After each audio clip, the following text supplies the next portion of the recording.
Jedan, dva, tri. Idemo napred.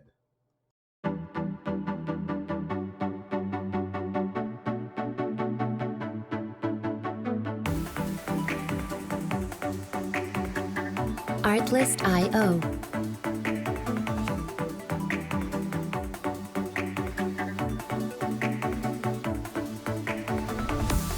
Zdravo, moj ime je Ruben Badalian I dobrodošli u moj novi podcast. Music licensing reimagined.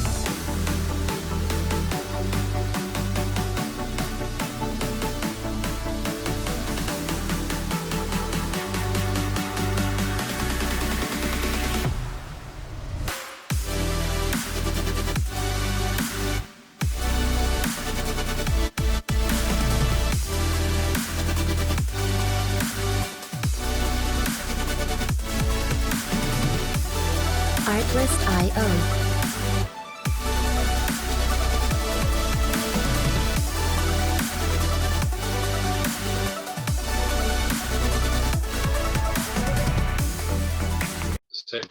Okay, good. Is it recording? Yeah, okay. Zdravo, moj ime je Ruben Badalian I dobrodošli na moj podcast emisije Posao, jezike I istorije. A danas je četvrtak, 14. april 2022. godine. A ovo je moj prijatelj, Petar Ruzevic. Kako si, gospodine? Ja, hvala na pitanju, ja sam odlično, prijatelju moj, a vidim I ti si. Da. Piješ sok, šta je to? Kompot? Da, pijem čaj, zeleni čaj. Čaj, to je odlično. Pa to piju stanovnici Kafiristana, to je jedna oblast u Afganistanu, oni piju taj zeleni čaj kao vodu I zbog toga, a I zbog još nekih faktora žive po 150 godina, znaš. Da. Tako da je to odlična stvar, taj green tea is an excellent thing to try, to drink. Tea is very good for your health. Čaj je veoma dobro se tvoj zdravlje. Čaj je odlična stvar, to je tačno. To je tačno, da. When I was in Turkey for the first time, when I visited Istanbul, and later on the other places in Turkey, I was amazed by the fact that the Turks don't drink coffee almost at all. At least in the places where I went with my wife, they never drank a cup of coffee in front of my eyes. They were exclusively drinking tea and smoking the hookah, in the hookah bars. All right, so we're okay. Also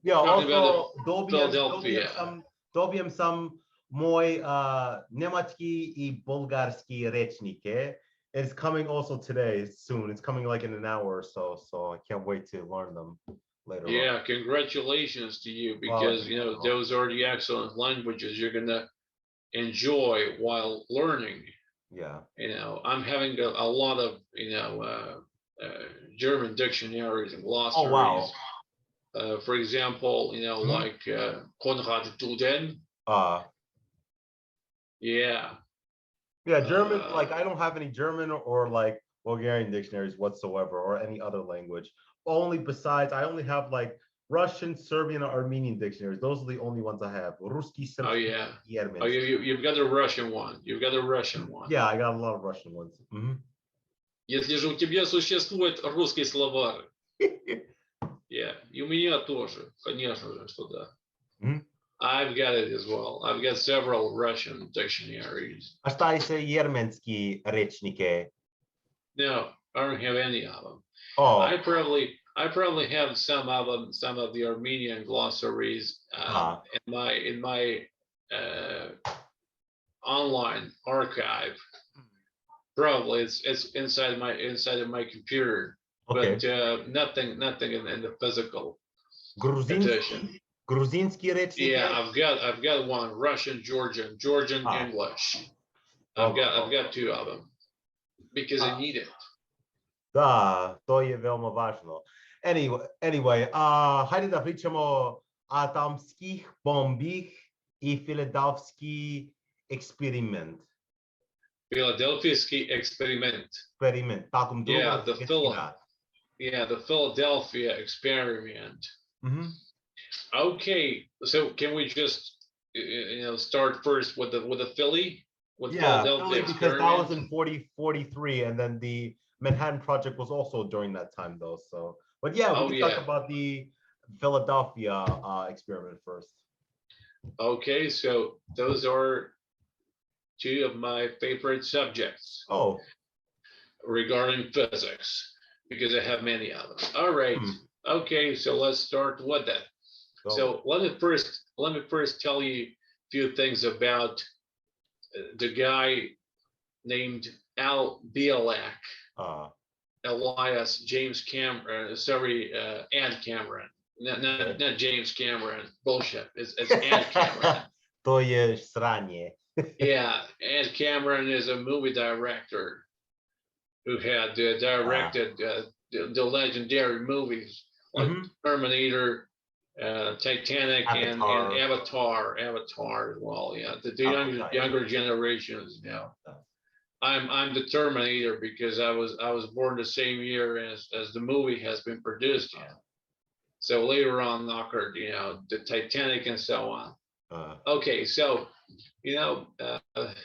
it's easy for some sailors, for some seamen to remain without their boat, right? But if somebody of them was left with no memory and without himself, nevertheless, it's a disaster itself. So this is the story. This is the commencing of the story about the Philadelphia experiment. I just want to tell you that officially, Nikola Tesla had died January 7, 1943, the same year that the Philadelphia experiment occurred, right? Yes, that's right. Yeah, in certain FBI investigations and reports, you're going to find out that he died January 8th. Somebody will even say and claim 9th or 10th, but let's stick to January 7th, the following year, because at the end of the following year of 1943,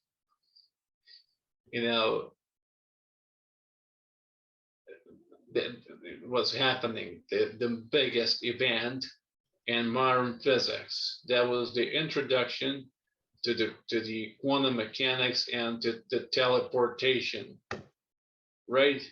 Because that's what the Philadelphia experiment was. So I'm gonna tell you something I memorized by heart and something I read long ago, and that was the exclusive interview for the local newspapers, held by a journalist, with the interview with Al Bielak, who's a passenger through time and one of the survived ones. One of the survived sailors from the USS Eldridge, Navy ship. So 6 decades after the experiment was performed, after the events that were still not retained in the archive, Bielak was telling to the journalist. So he said, it seemed to me just as the boat was sank in a sort of a dream. So it was a dreamish-like situation. Oh, okay.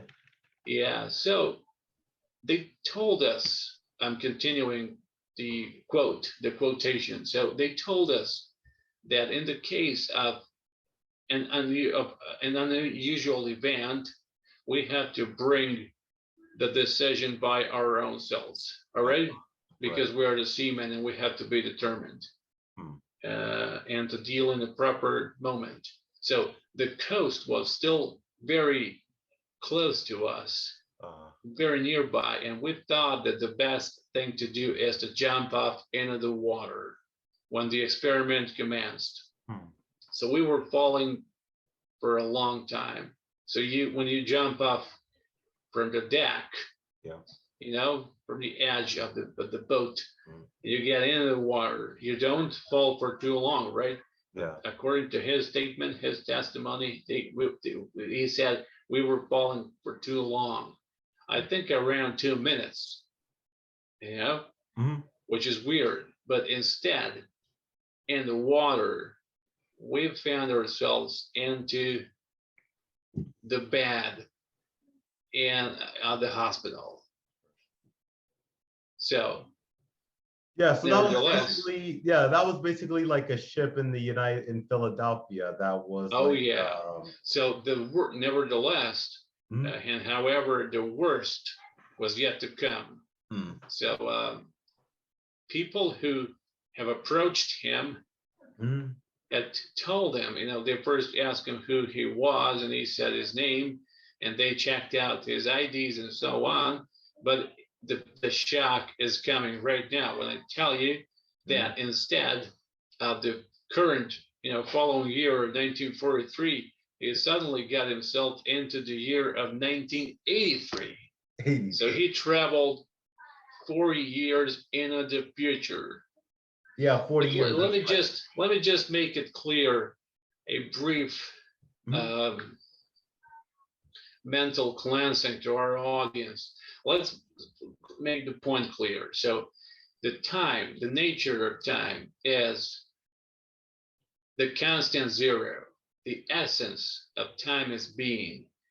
As a constitutive, you know, force in the nature is that time is a constant zero. So past is the constant zero, present is the constant zero, and the future is the constant zero. So whenever we move allegedly through time, we actually move through space. So we jump off through the zeros of time. So even the moment when we started the show, that is the present time, although it's spatially removed.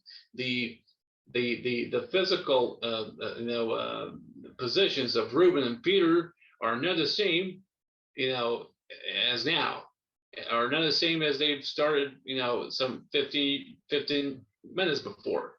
So even the future is present. Yes. Although it's spatially removed and still did not happen. But however, he has somehow found himself in the year of 1983. So he traveled 40 years into the future. Yeah. So it is difficult, therefore, to take LBLX confession seriously. Right? Right. So many of the scientific details have to be understood in order to do that. So, however, the man who speaks so convinced, you know, in a convincible manner, who does not make any breaks during his speech, you know, in order to remember certain things and to think over, who does not blink while telling you that he was, you know, sailing through the time tunnels as just as it was in a train, you know, and who confesses sincerely that his story is bizarre for real, you know, and that he believes himself that the majority of people would listen to his story with laughter or with a mockery. But if you listen to him carefully, if you pay attention to what he's talking, he's not going to be mad, he said, no matter what kind of a conclusion you make. So there are the reasons to believe that person, right? Yeah. So it was hard to describe LBLX, you know, from the outside he was very vivid and lustful, just as he crossed over 30, although he was an elder, right?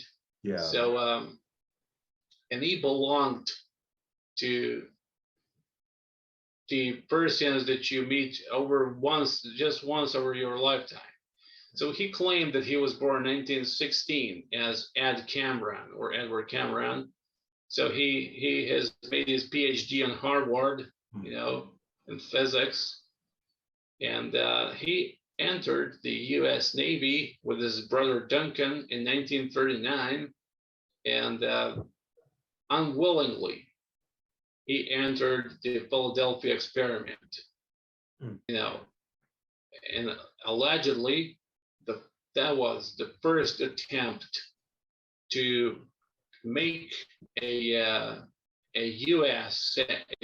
Navy boat invisible by usage of Tesla's gadgets and Einstein's project, right? So this is the crucial point. So, and after the participation in the experiment, he has traveled through time. So as I explained, we don't travel through time. Time is a constant. That is it's impossible to travel through time because why is that so? Because time is the constant zero all the time, even here, even on the Aldebaran or Altamira or in Lyra, Vega, or anywhere else. Time is the constant zero. So we travel through space, not through time, because you can't travel through something which is the constant zero. So we just enter into a physically removed momentum. So that's the point. That's the essence of switching the momentum. It's not traveling through time, it's traveling through space, but in another facial momentum, right? So that was the first attempt to make a military boat invisible for the radar. So they basically, U.S. government wanted to make that ship like invisible. So exactly, they wanted to make it invisible for the radar, which, by the way, is one of Tesla's inventions. And they wanted to do that in order to protect their navy from the inimical forces, right, from the foes on the open sea. Right.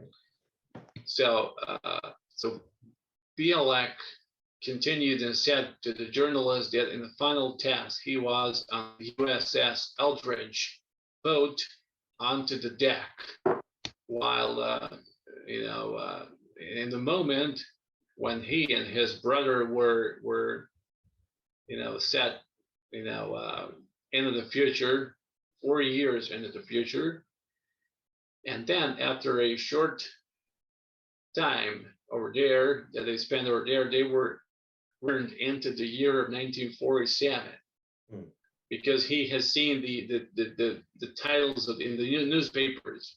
So therefore he knew that it wasn't 1943 where he's got, but 1947 instead. So he was switching. He was switching the facial moments that we call years. So that year of 1947,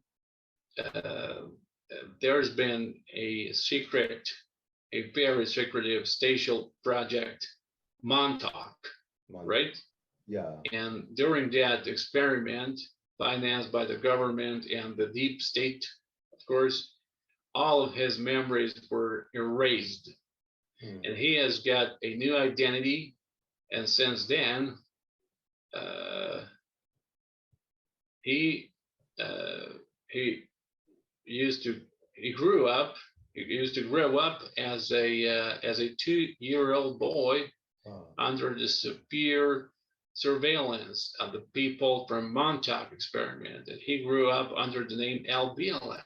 So can you imagine that his identity was changed And it's a shocking story to the majority. Yeah. So according to everything, you know, that we've got from the newspapers and from the testimonies, the events were floating on the following way. So during the 1943, during that year, the American Navy, supported by the government, was working on a super secret experiment, which was known to a very minority of the people, you know, later on. So even those who were participating inside the experiment did not know what was happening in the project. So the project has earned the name Philadelphia experiment because the event, the case, has happened in the harbor of the American Navy and Philadelphia, in the city of Philadelphia, of course, and it's been promoted and performed at the USS, Navy bridge, right? So the military boat. So the main idea was to try to make a construction of the invisible radar. So to explain it to our audience, that's the construction of the pulsating magnetic field in order to get the electromagnetic shield or a kind of a protective balloon, right? So when you put several of those highly frequency, electromagnetic pulsating fields, right, you can make an object invisible for an eye, right? You can make it visually invisible. But however, the experiment went wrongly in different direction. Why? Because they didn't know how to count with many of those electromagnetic fields amplified. So instead, to make the boat invisible for the radar, it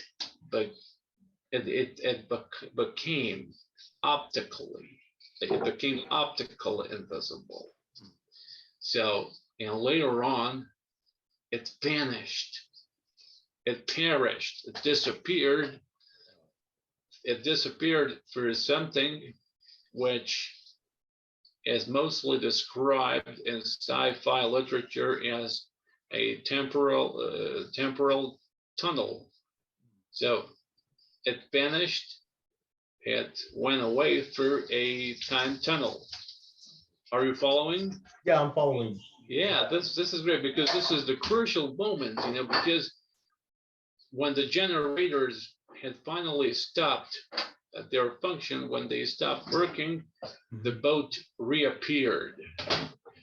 And after, according to BLX's testimony, there were only two sailors, the two seamen that survived the experiment. So those ones were he himself and his younger brother, namely David or Dave Cameron. So later on, it's been explained by the fact that people were not being exposed to such a strong influence of the electromagnetic fields amplified to their magnitude never before. So that was the first time in the known history, in the newer history, that the human beings were actually, as a matter of fact, used or abused as mice and experiments. So they were used as guinea pigs, as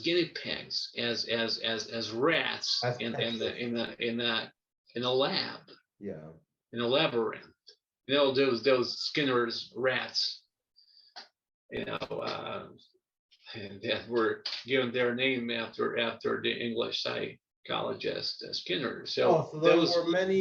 This was much worse than that. Sorry. Yeah, so there were many attempts to make like something invisible throughout history.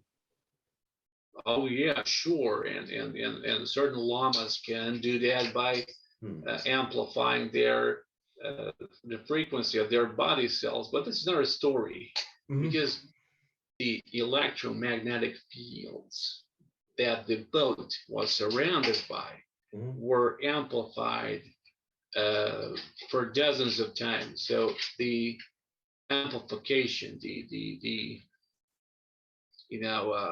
enlarging and strengthening of the magnetic field surrounding the boat had led to its disappearance. So that's the point. And they didn't calculate with that because they didn't have previous experience. So it was just an experiment. Oh. So there are two movies. This is a half of the story because there are two movies.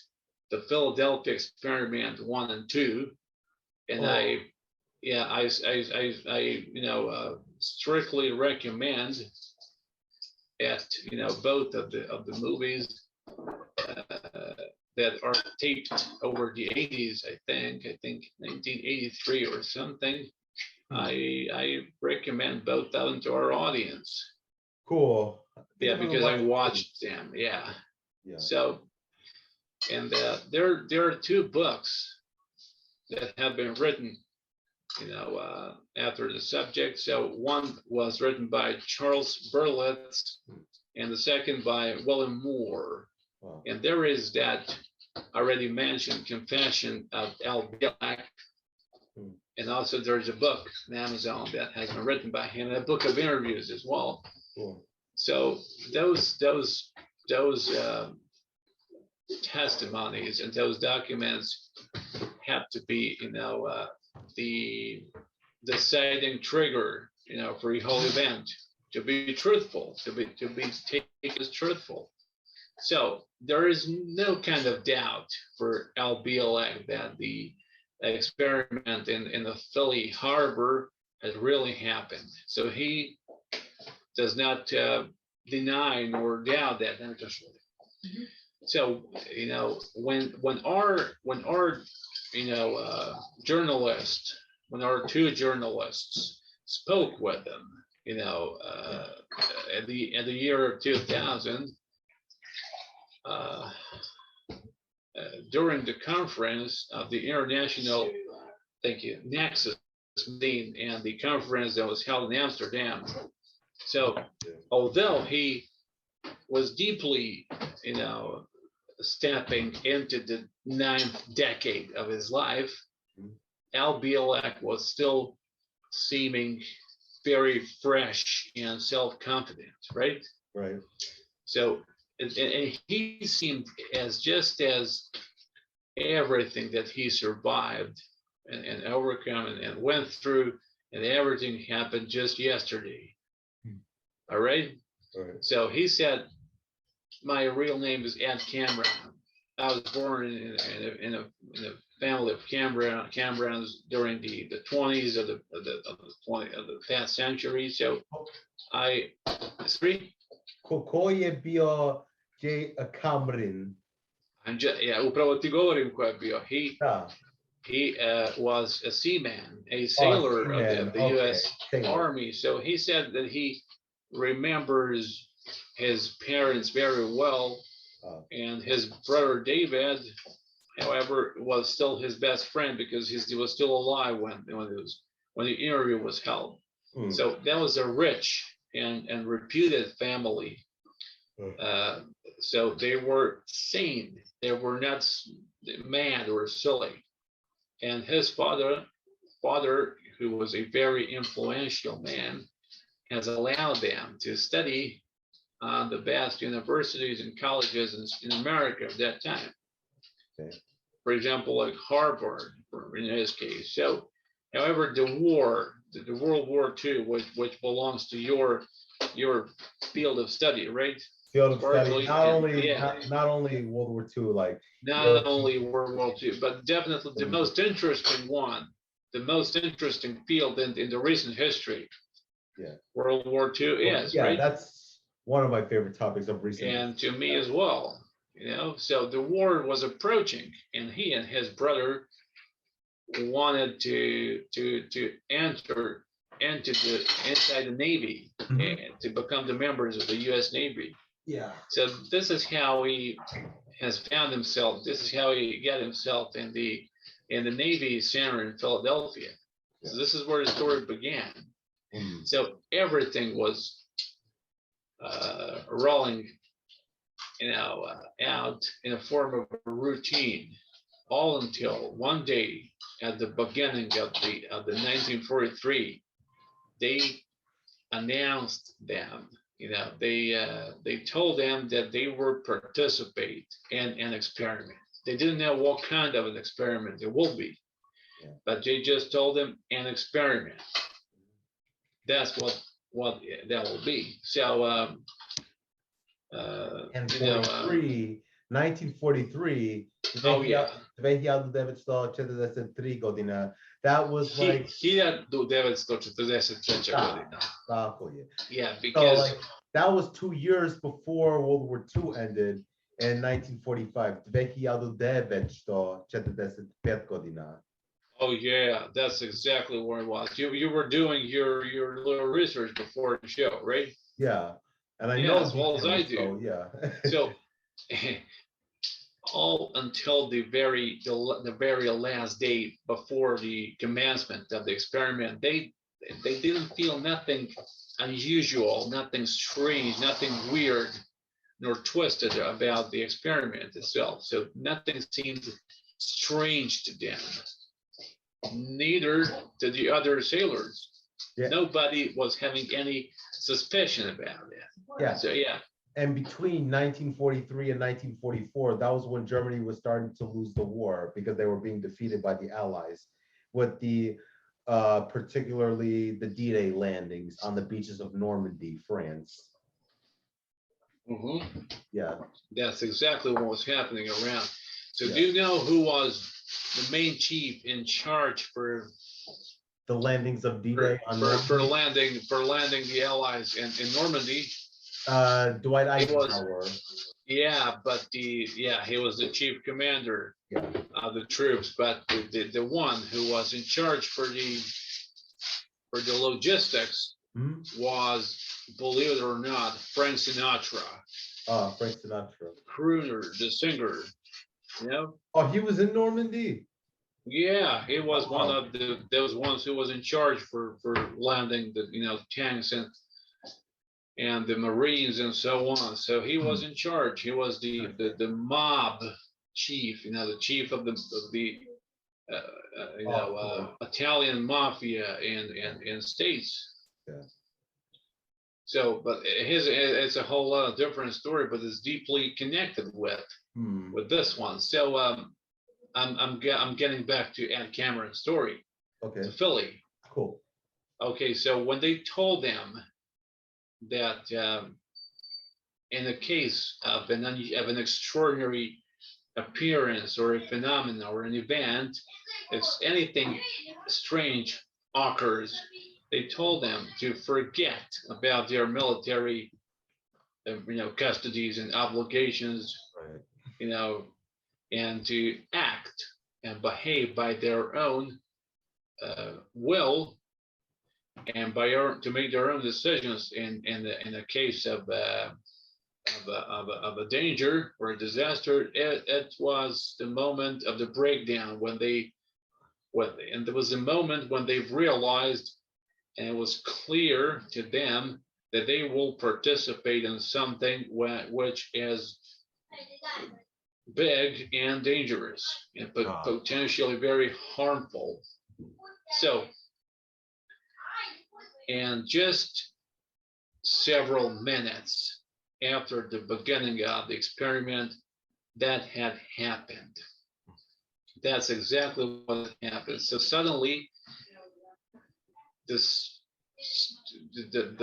thing that appeared was an extraordinary, a strange bluish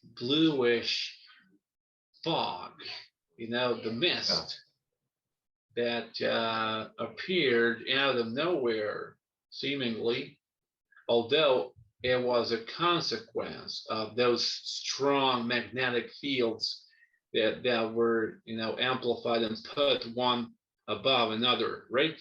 Right. And that bluish mist that emerged has suddenly, and all of a sudden, has wrapped off the entire boat. So it was stretching, several dozens of paces around the boat. It's a very spooky image, nevertheless. Imagine yourself standing by and seeing that from the harbor, right? It's like a horror story. Yeah. So, nevertheless, it makes it goosebumps. So the brother and I, he continued, were trying to look for anybody at the officers and highly ranked members and to ask them what the hell was going on. So what in the world was happening around? So what made them stunned and amazed and what made them, what made them,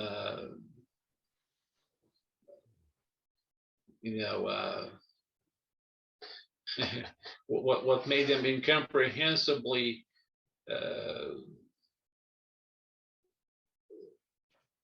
amazed was the fact that it seemed that the whole boat has entered into a sleep condition. So everybody, I'm searching for the words because it's really hard to explain the mental state of those seamen, of the crew. So everybody were lying down on the floor, on the deck, on the places, the spots where they were stuck in the moment the experiments commenced. So, and Al Bielak, aka Ed Cameron, said both brother and I were excellent swimmers because they were the members of the Navy, right? Yeah. So the coast was not too far away, and so we decided to abandon to leave the boat because we were expecting that even something much worse than that could have happened, right? Right. So it's just as I've already told you, it happened that one of those things that are worse than the worst, one of those things was just exactly what happened soon after. So Bielak further was claiming that he knows the names of the big scientists who were participating in the experiment. So the first name that he mentioned, of course, was Nikola Tesla. So he said that Nikola Tesla was allegedly handling and directing, the whole project. He was kind of conductor of the whole project, which was, coded and ciphered under the secret intelligence name of the Rainbow Project. And you're familiar with that title, right? Rainbow Project? No, I'm not. Projekt Długa. Yeah, okay, so I'm telling you now. So the Rainbow Project was the ciphered, coded, secret name for the project all until the year of 1942, when Tesla has begun to intentionally disturb and sabotage the whole experiment. And then he made the withdrawal. He stand back, he stood back because he realized at that moment, that was in the moment when he realized that the Navy will misuse and abuse the participants the sailors on the ship as the guinea pigs. Yeah. So why were they called guinea pigs? Sorry? Why were they called guinea pigs anyway? Yeah, because the guinea pigs are, as well as you know, the tiny mammals, the hairy, shaggy mammals. Yeah, I used to have a couple of those for my pets before a while back. You used to? Yeah, I used to. Yeah, the ones were those the ones who were, jumping off and rotating those wheels, or just near species. Right. What kind of guinea pigs were you having? Anyway? Oh, this was when I lived in Pennsylvania. This was before I moved to Florida. This is Żywiał samu Pennsylvania.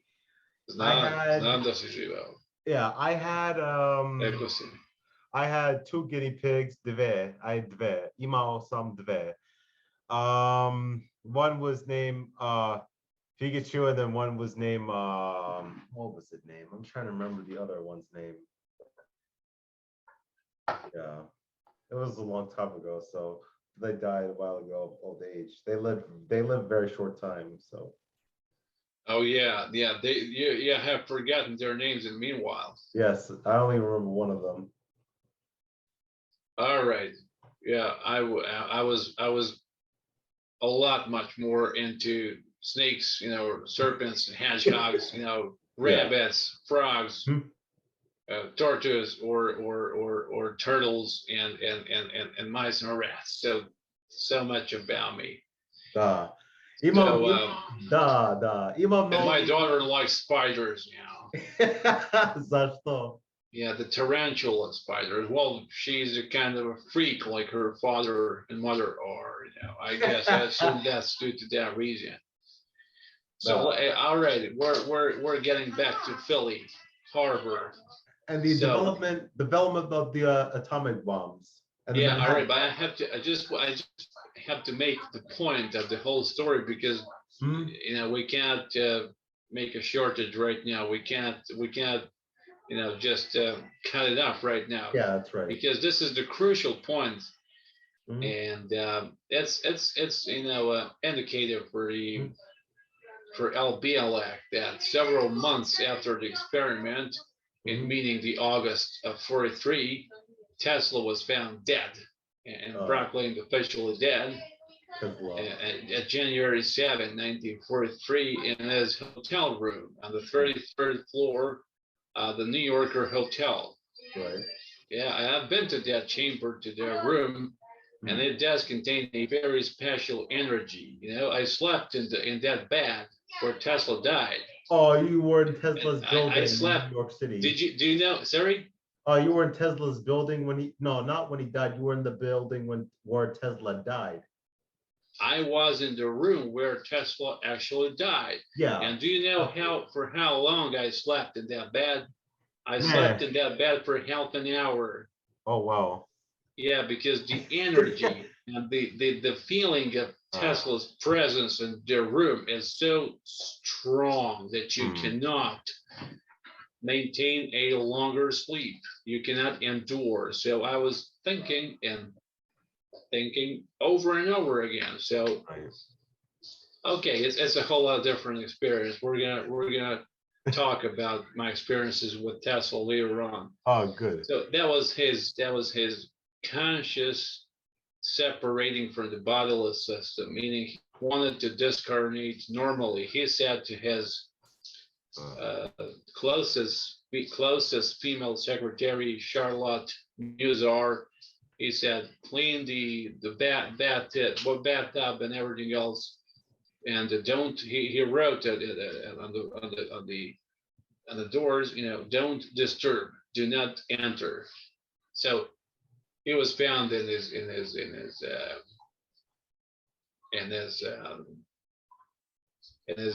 normal suit, and his arms were crossed upon his chest, and there was a smile upon his face. So he died as a Buddhist lama.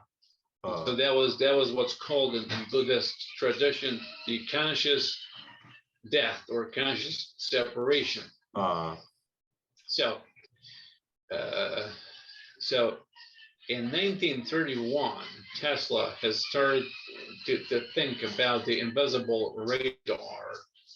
Oh yeah, I remember. And he used as a starting point, he used the study of John Hodgson, entitled "How to Make the Things Invisible." So you can write the name down if you want, John Hodgson. John Hodgson. So, yeah, okay. How to Make the Things Invisible. Cool. So write it down. Yeah, no problem. I'll send you later if you want. Oh, okay, yeah, that's no problem. No problem. Yeah. So 2 years. Yeah. No problem. I don't know. So 2 years after, as Wallace Bielak said, you know, it was Franklin Delano Roosevelt, the FDR, the personal friend of Tesla, you know, who had invited him on a conversation, and he made a proposal. He proposed him the financial support, the financial aid, just in order to proceed with his research. So this is how the Spatial Institute was found in Princeton.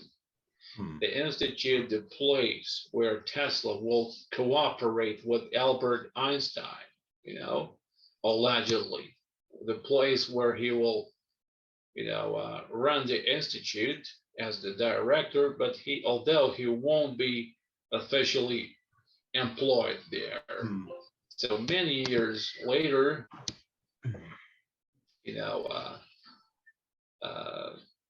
Al Bielak was claiming that the American scientist, namely Kenneth Karam, had succeeded on the baseline of Tesla's project and gadgets,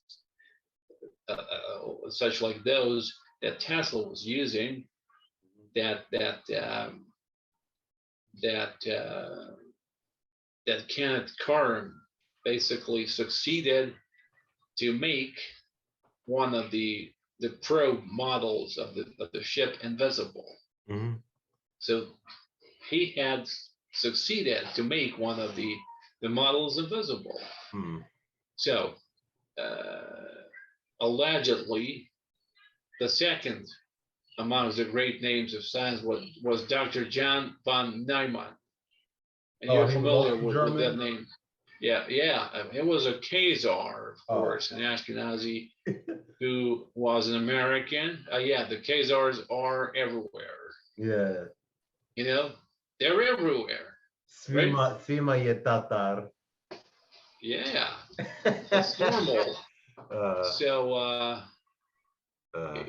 you know, there is a great book written by Rolf Epperson. It's called The Invisible Hand, and I will send you a copy of The Invisible Hand. Yeah, so it speaks about those things. So Dr. John von Neumann, who died not so long ago, he was almost 100 years old when he died. Oh wow. He was officially the father of cybernetics, although Tesla was. You know, and I will tell you later why. So allegedly, Tesla's deputy and the man who was in charge to renovate the project in 1947, meaning John von Neumann, you know, he was in charge for the experiment after his get several of the precious information from the crew of the famous Roosevelt incident. Sorry, not Roosevelt, but Roswell. Sorry, I'm getting off. I'm getting tired. Yeah, because I'm practically active throughout the whole day. I have to sleep more, or I have to take. Spavanje je veoma važno. Pa smanjio sam spavanje, ali moram da ga povećam. Or instead I have to take more of that CBD liquid Yeah. I have to take more of it, to put in my tongue in order to stay focused. Oh, okay. So it's like so just let me make the point.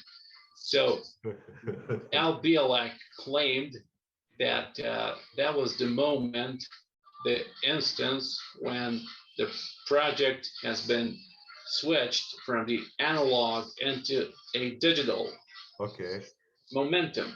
So it was one step further. So the third one was Thomas Townsend Brown, one of the greatest physicists of all time. Wernher von Braun? Sorry?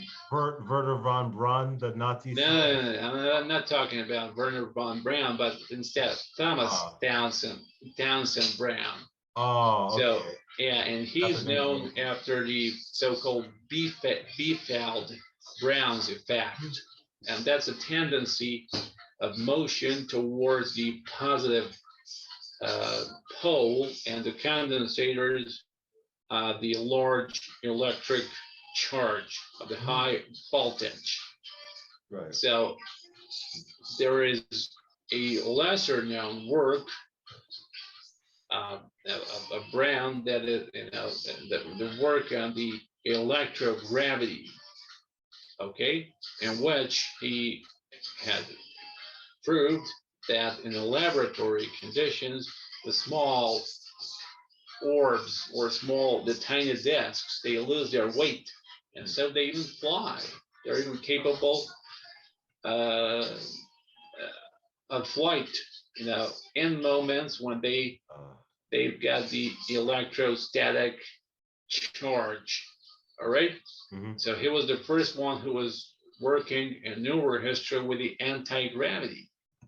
Not to mention the Nazis before, as we were mentioning, the Jenseitsflugmaschinen, from our previous show. Yeah, when we were talking about Maria Ostrich's goal and Hitler's Germany.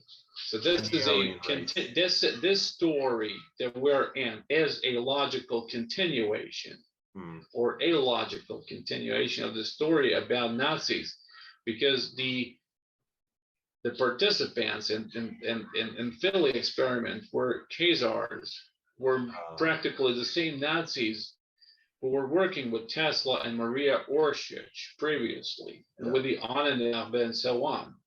So those were the same people. That was the same lineage. Okay, the same esoteric core and structure. So according to Bielak, it was T.T. Brown who was in charge for the special antenna system on the Eldridge boat. So, however, he has experienced a nervous breakdown. All right, only 2 months before the experiment has started. Okay, so the fourth one was Albert Einstein. So over these years, it was believed in the scientific circles that Einstein had decided to withdraw, to completely go, out of the scientific work, right? Yes. So really, there ain't no bigger, scientific work that has been published in that period, or at least there ain't not a single scientific exclamation. So he didn't say nothing for, in front of the journalists and the scientific magazine. So yet he has participated in the project, and his role was a scientific chancellor, right? Yeah. The advice provider. So according to Bielak's book about this event, this incident in the harbor, by following the results achieved in the Rainbow Project, so it was the year of 1963 when when JFK was killed. Oh yeah, the assassination of JFK. Yeah. Yeah, that he was Yeah, and Not making in the Dallas, scapegoat Texas, though. and making the scapegoat of Lee Harvey Oswald. Oh yeah. And you know, And although it's interesting because Oswald, he was in Soviet Union because he was like wanting to like travel there for some. He was like a Marxist or Leninist, I think. He supported. yeah, because somebody has had to be put over there instead of the officials. Yeah, that's Okay, right. although we know even who pulled the trigger off today. We know who was the performer, That, who was the yeah, official killer. Yeah, we know that now. Dallas, Texas. He was killed in Dallas, Texas. JFK, yeah, ubiem u Dallas, Texas. Dallas, yeah, Texas. Yeah, of course. So the year 1963 was the year when they started the works on the creating of the time tunnel, right? Ah, Which would allow the directed, you know, factor, the directed motion right. forward and backward through time. Although I previously explained that that is not a travel through time, but instead a travel through space, because time is a constant zero. The concept of zero, yeah. Constant zero, yeah. Oh, exactly. Zero. So therefore, you can't travel back to time because it's a concept of zero. No, yeah, you can't go back, but you go back through space. That's right. And you go on a phasally removed momentum within the space. Yeah. So that's what I've realized. Okay. So further on, his story looks more like a science fiction novel than like a normal testimony, right? Mm-hmm. So further on, Bialak claims that the U.S. Navy was using the psychics for the experiment, right? Right, that's right. You know, the clairvoyant people who can see the future and the past, right? Yes. The war is the essence of a prophet, so-called. So the photon from the mental plane, the mental realm, from the electromagnetic field of the consciousness, it jumps off. Right. And it goes to what's called future or past. So when it comes back, due to the quantum entanglement, when it comes back to the consciousness, it brings up the information. So this is why, as a prophet, I can see the future or past. Yeah, but because no one, the photons do that. Yeah, but no one could like predict the future in the same way like nobody saw Pearl Harbor coming. Or well, nobody can force me nor you to do something. Yeah. In case and situation if we participate in the predicted events. So it's futile, it's useless, it's redundant if anybody, even the biblical prophets or anybody else, or Edgar Cayce or anybody else has predicted something that I willingly don't want to participate in, right, in accordance to what has been predicted. Because I also participate in the project by my own free will. And if you and I agree not to participate in what has been predicted, it's futile to call that a predicament, a premonition, or an actual prophecy, because that will not happen. If you and I decide not to pull out the trigger for the nuclear missiles, the war will not happen. The Cold War would never happen. Where does this lead us to? Well, it leads us towards the statement that each premonition or each prophecy is just a possibility. Just like in the quantum physics, or just like in normal physics, every event that happens is just a possible event. Yeah. Speaking of possibilities, we should talk about like alternative history, what could have happened if Germans or Nazis won the war, and like Yeah, exactly. Just give me 15 seconds, please. I'm coming back. Okay. Yeah, all right. Okay, we're back. Yeah, so like I'm I was back. saying, speaking of possibilities, we should talk about like alternative history and if what would happen if Germany won the Second World War instead of the Allies.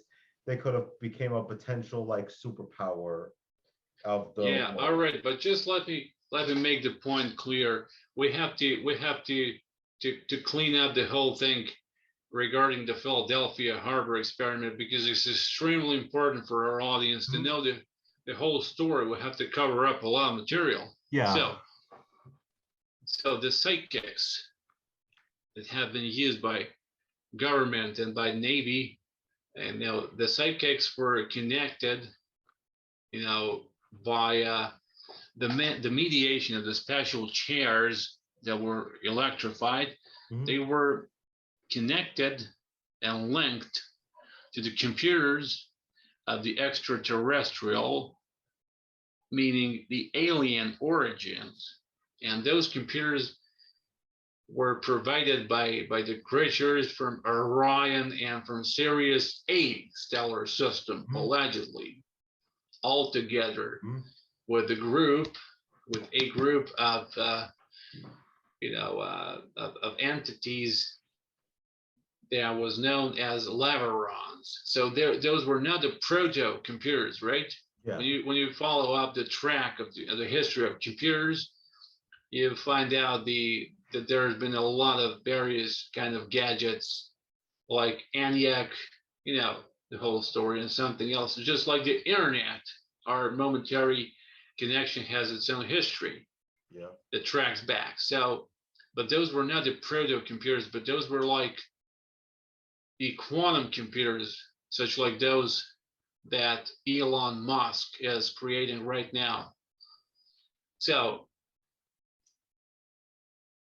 even the creatures, the entities from the Antares, who were completely identical, to the inhabitants of Earth, to the terrestrials, the humans, even they were included inside the project,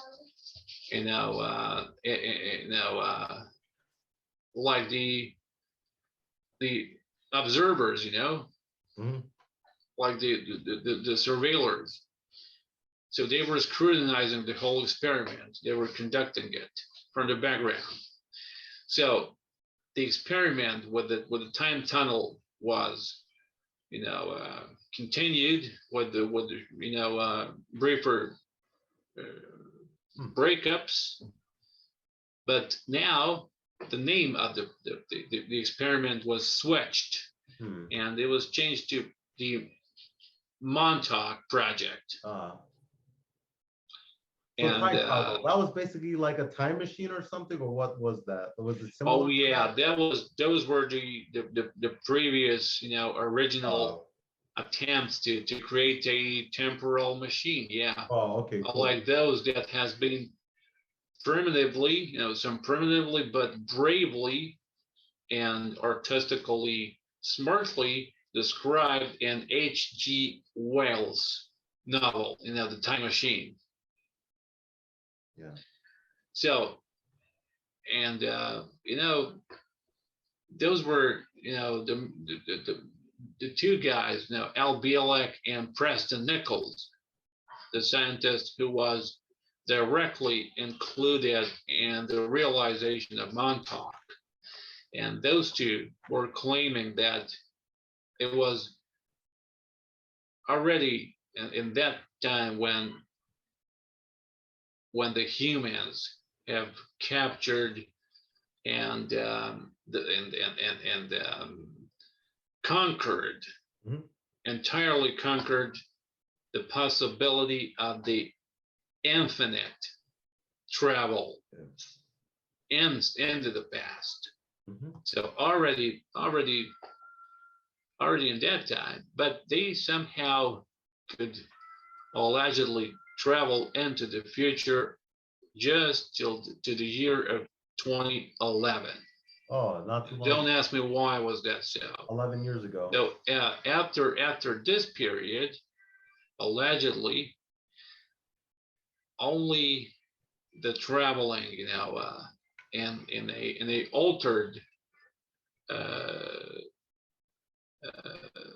mind state was possible, and only the traveling and the altered state of mind was possible to be maintained. So, and that is the moment, the data, which is a little bit awkward and weird, because if we consider what the majority of modern prophets claim, it was just exactly the predicted time, the years between 2011 and 2013, so somewhere around 2012. That was the era when the huge changes were expected. You remember that time, right? You were very young. I mean, you're still very young, but you remember those times. I was around 11, 10. Yeah. 11, so you 10, didn't. 9, yeah. You didn't even have time to think about those things because you were running after your childhood and so you're a young man now, but it matches, it fits in with Mayan calendar, so it was a fraud that they were predicting the end of the world. So where is that supposed to mean? Yeah, I remember those end, and where is that supposed to mean? The world. So that was like a big trying to scare people for their lives. Yeah, to scare the shit out of them. And it was the perfect opportunity for Hollywood to earn billions. Yeah. Right? Mm-hmm. We're going to earn our billions on a different way. Yeah. So the answer why the end of the world did not happen. Mm-hmm. Anyway, and however, the answer is that the priest who was working and keeping the calendar had died. So the priest had died, so nobody was able to predict the nonsense anymore. And and the last year that he ascribed in the calendar was 2012. So, and they were expecting a lot of shitty happenings around the tiny planet Earth, namely the geothermal and geotectonic motion, the arrival of the extraterrestrials, the second arrival of the alleged Son of God, meaning Jesus, although there's been a lot of sons of gods before, and it wasn't clear how come did he manage to re-arrive, and wasn't the planet already his? So where did he supposed to come from, for God's sake? So let's make a long story short. So it's interesting that there is another research that also came to the year 2011 as the boundary year. So there's been an Italian scientific coven which makes the constructions of the time machines already since long ago. So they claimed that the last year that it came to was 2011, but we're already a lot after 2011. This is 2022. Also in 2012, during the Obama administration, there was an attack in Benghazi. That was attack on Benghazi, and the United States failed to provide security for the ambassador, the U.S. ambassador in Benghazi. Oh yeah, I do remember. Yeah, in Libya. Yeah. Yeah. So probably this is the first time when we got into a loophole or a hole in BLX story. So there in his book, he was talking about the year 2011 as the last time barrier, right? Yeah. So, but he said to the journalists in Amsterdam the following things. So he said, in Montauk, the project that has been found, 46, 47. So the first experiments with temporal tunnels had commenced in 1963. All of their experiences were based on the knowledge of scientists of the previously Nazi Germany. Yeah, but then it was like East and West Germany, because that was like the war's been over for 20 years in 1963, and it was all East-West Germany, and Nazi Germany was defeated. Exactly. That's where it was. I mean, the DDR, you know, in the Khazars, German Democratic Republic, yeah. The Secret Service who were conducting the experiments, and those experiments and those experiences were based on the famous operation, the paperclip operation, right? Yeah. And all of the experiments were transferred to the Brookhaven Center, the intelligence center in America. So in those times, there's already been functioning the project, mind control project, like brainwashing people, mind control, or the Monarch project, you know. Yeah. And Al Bielek claimed that probably, most possibly, he was one of his first victims. You know, like Kathy O'Brien later on. Yeah. And all of those experiments and sexual harassments and abusal and molesting with Brian Mulroney and you know, Dick Cheney. Yeah. The former vice president. Yeah, Dick Cheney was having a brutal sexual relationship with no, that was also Bill Clinton. Don't forget Bill Clinton. Sorry? Don't forget Bill Clinton. Let's not forget Bill Clinton. Yeah, neither. You know? Let's not forget. Hey, hi, Billy. I did not have sexual relations with that woman. I mean, oh, you lie. We've got to ask Monica Lewinsky about that. But he was involved with Kathy O'Brien probably as well. The Bill Clinton too. Yeah, probably. Yeah. Although his younger, but yeah. But Kathy O'Brien is still alive. I contacted her. Yeah. You know, and her story is a fascinating one. Why? Because she had survived. And that's a success. I mean, that's not sex in the ass, but this is success because you have to get out and you have to survive. And she was decoded.